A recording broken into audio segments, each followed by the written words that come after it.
What's up, everybody? GoldPanDann here. We are going to be talking about 5 tools that every beginner prospector needs when they first start out. Tool number 1, gold pan. Yes, a gold pan.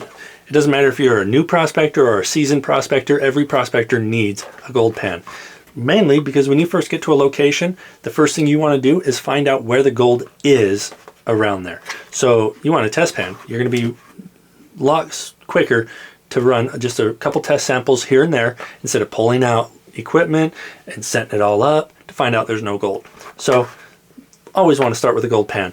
Nice thing about gold pans is they're really small. They don't take up a lot of space. You can put them in a backpack, you can put them in a bucket, you can put them in the back seat of your car.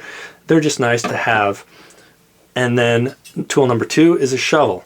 Got to have a way to get that gold out of the ground somehow. I like using this little guy. He's not too big, not too small. Once again, backpack, shovel, can go into the bucket. You've seen me use even digging trowels if I have a little bit smaller space I'm working in. And then you've also seen me use full-size shovels as well. So it all just depends on where you're at, what type of material you're digging in. Next on the list, tool number 3 is a classifier, also known as a sieve. This is a very important tool as well for a couple of reasons. Number 1, you want to kind of keep all your material right about the same size. So by classifying it, it's going to help both with your production in your sluice boxes. It also helps keep material out of your gold pan that you really don't want to have to dig through and knock out. So, because if you're trying to pan and you've got a big old rock in here, it's just going to keep kicking stuff around. It's going to push that gold out. Don't want that to happen. So definitely get a classifier. Now, classifiers work best when you put them onto a bucket. Tool number 4, a bucket. So once you're done putting your material in here, classifying it down, once you're done getting your material put in here and classifying it down, you want to throw your rocks out. But before you do that, make sure there's no gold sitting up on there, because if there's any gold on there, you don't want to throw it away. But the bucket, being tool number 4, actually works for multiple reasons. You can use it to take your dirt from your honey hole that you just classified down to the river and pan it out, or you can also stick it upside down, sit on it while you're panning it out.